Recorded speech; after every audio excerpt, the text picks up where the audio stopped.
So this is a little bit of an impromptu January TBR, if I'm being honest with you.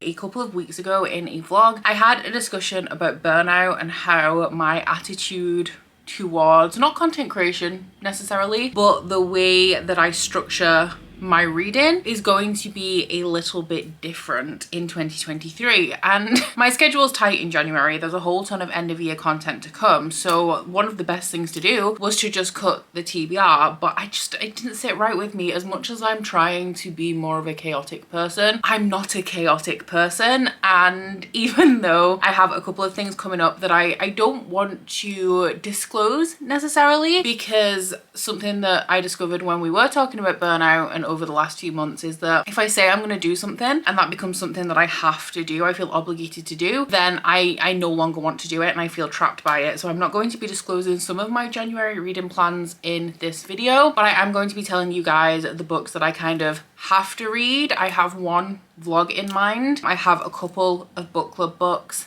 and I have my Patreon pick for January, which we're going to find out what that is together. In terms of vlogs going forward, I don't know if I'm making a 2023 goals video yet, which is why we're talking about this here, but I did put a poll on Instagram as once again an extension of this burnout discussion, and asked whether people preferred themed vlogs or weekly vlogs from me specifically, and the answer was overwhelming weekly vlogs. So we're going to see more of a shift towards prioritizing that again. We tried out some themed vlogs in 2022, wasn't a huge fan of some of them, so yeah, it's going to be predominantly weekly vlogs, and any themed vlogs that I do are going to be more, I want to say, challenge based, similarly to how I did reading like it's my full-time job, as opposed to reading exclusively dragon books or trying to read a series in a week. So that's enough blathering on. We are going to be starting off today with, I guess, my Patreon picks, but more realistically we're starting with these because I think I'm going to be currently reading them as we tip into 2023. The first book is The Eye of the World by Robert Jordan. This was my Patreon pick for November. It was Ashley's pick, and it was excellent timing because I'm now also co-hosting a Wheel of Time read along created by Sandra from Gotta Think for Things. So I will put the announcement video for that in the description box if you guys want to get involved. The live show for this, I think, is going to be at the end of January, beginning of February, if I remember correctly. But there are socials to do with the read along where you can follow to find out the actual information on things like live shows. But this is obviously, it's the first book in Wheel of Time, which is a massive epic fantasy series. I have started this. I have a few days until the end of the year at the point of filming. So I'm currently 86 pages in, and by the end of the year, I think I'm going to be around halfway. I'm aiming for around 350 to 400 pages through this. I'm not at a point in this book yet where I can give you an accurate synopsis, but from what I can gather, it is about how everything that's happened before is going to happen again. So the Wheel of Time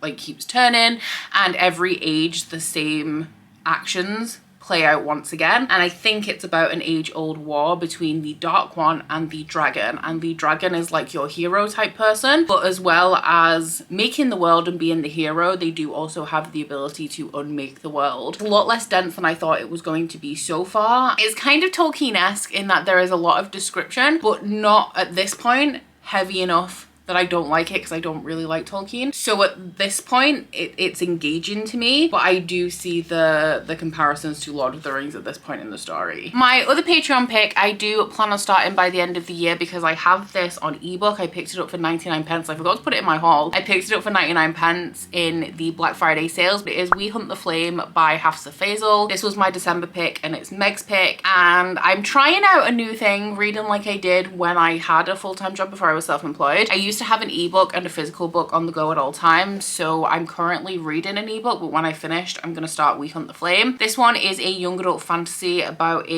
young woman who dresses up as a boy to hunt and feed her town or village, and I can't remember who the male main character is. Is he like the bastard prince and also an assassin, but he doesn't enjoy being an assassin, which is unfortunate, and I think there is a romance between them, but I don't know whether it would tip more into like YA fantasy romance or just YA fantasy with romance. But I'm going to be starting that before the end of the year. Not sure at this point whether I'm going to be finished. So then I guess we move on to my Inner Circle Patreon pick for January. This has been refilled. It is very, very full. We do also have a new coloured paper in here because I've run out of yellow, but the purple just means that it was added in recently, and the yellows are all of the ones that were in there previously. So I have mixed it. I've tipped them all out and mixed the colors together a little bit, but let's see. It also gives an indication of kind of like how long things have been in there. So our first Patreon pick for 2023 is going to be, I don't know if I can get this out without tipping the whole pot.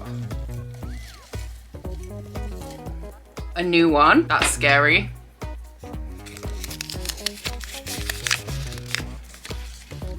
Oh, it is Feed by Myra Grant, and this one is Deb's pick. This is exciting, actually. Sitting on a rolling chair to film is a problem because now I can't tell where I was sat before. But Feed by Myra Grant, this one is I don't know whether it would fall more into dystopian or horror because I don't know the tone of this, but based on it being Myra Grant, who is also known as Sean Maguire, I feel like we're gonna go more in the horror direction mainly. But this is a zombie apocalypse story, and the year is, oh my god, it's 2014. When was this written? 2010, okay, but in this fictional world by 2014 we'd cured cancer and the common cold, but it says in doing so we created something new, something terrible that no one could stop, which is a zombie virus. So this is set 20 years after the zombie apocalypse, and oh my god, the main characters are bloggers who are on the trail of the biggest story of their lives, the dark conspiracy behind the infected. So based on, I don't really like the Wayward Children series, but I like what I've heard about Shauna Maguire writing as Myra Grant because I think her sci-fi dystopian horror style books are very, how can I put this, like very complex and like specific in the science. Like I like sci-fi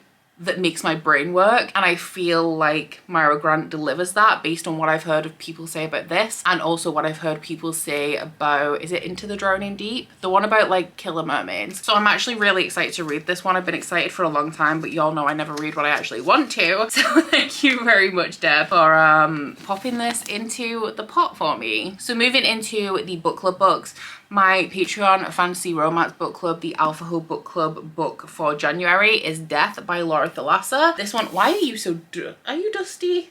You look dusty, but I'm not sure if you are. But this is the last book in the Four Horsemen series, where each book follows one of the four horsemen of the apocalypse as they each fall in love with a human woman as they're on Earth creating the apocalypse. I'm excited about this one because the first three have been very formulaic, and based on the end of famine, I feel like this is going to have a little bit more of a different plot, just in that it's going to tie the series together as a whole a little bit.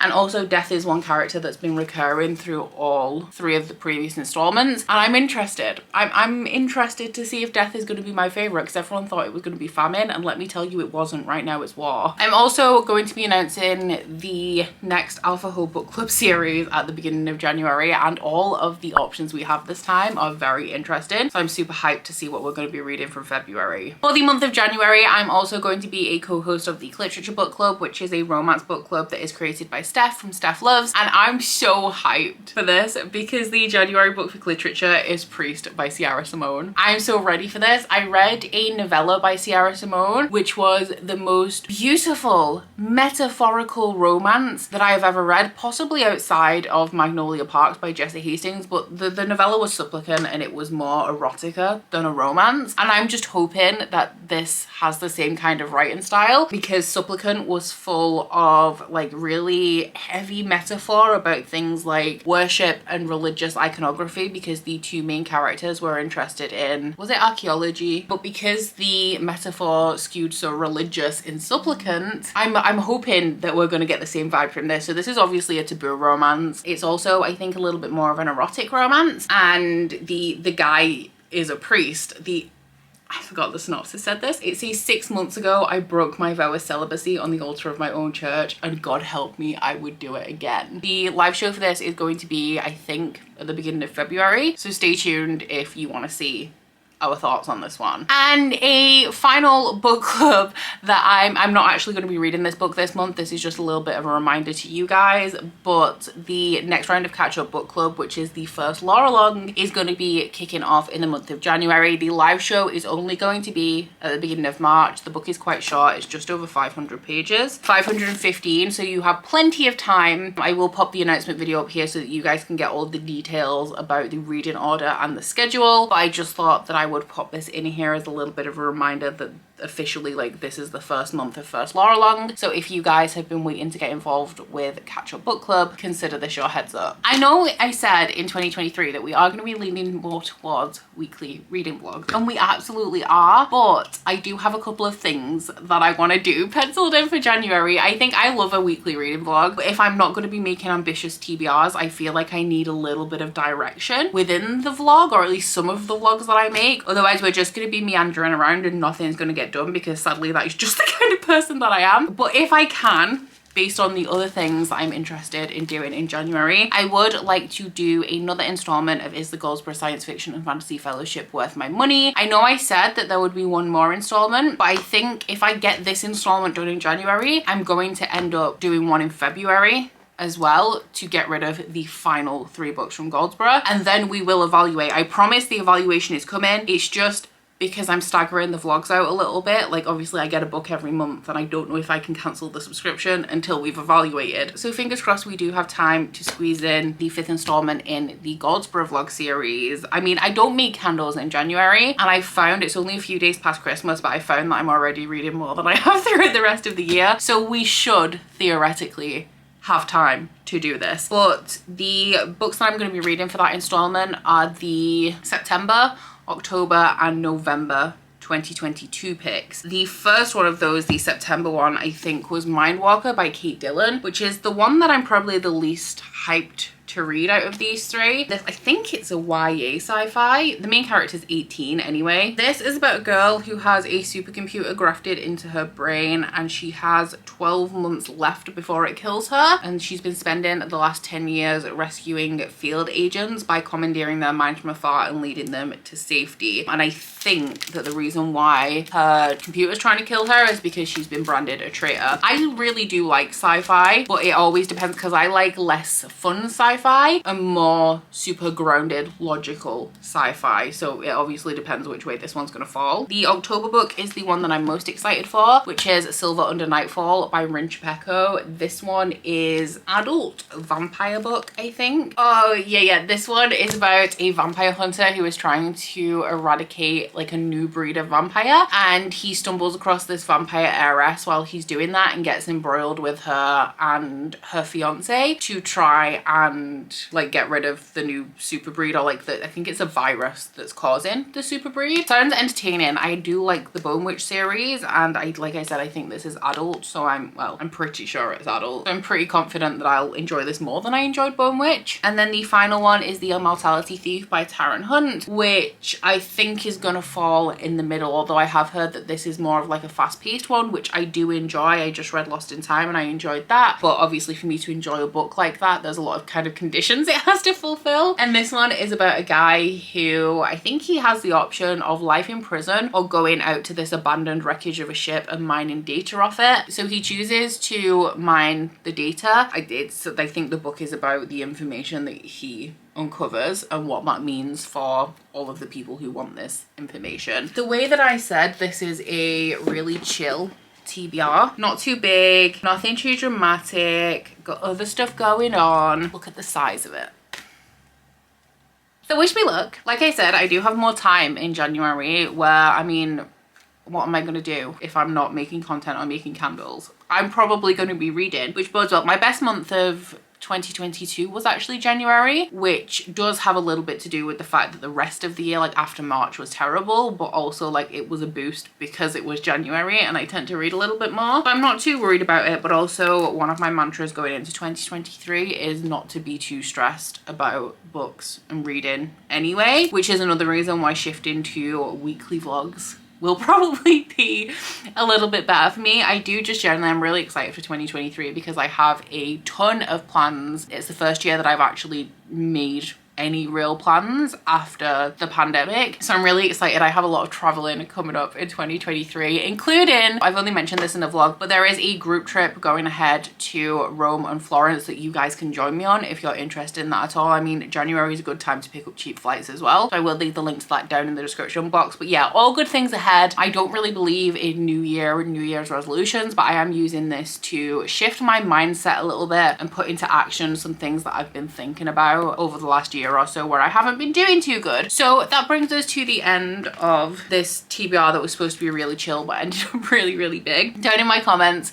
please let me know which book you are most excited to read in January, and also which one of these books you are most excited for me to read. I've just realized as well, I'm turning it around the other way as though you guys aren't allowed to see what it is, like you haven't just watched the whole video. But aside from that, guys, please don't forget to like this video if you liked it, and subscribe if you wanna. You head into my description box, you'll find a link to my Goodreads, Instagram and Twitter if you'd like to follow me on any of those, as well as a link to my Bookish Candle website, the Etsy for that, and a 10% off discount code. So that's it from me today, guys. Bye. Oh, you bite your friend like chocolate. You say you'll go where nobody knows, with guns hidden under our petticoats. We're never gonna quit it, no, we're never gonna quit it, no.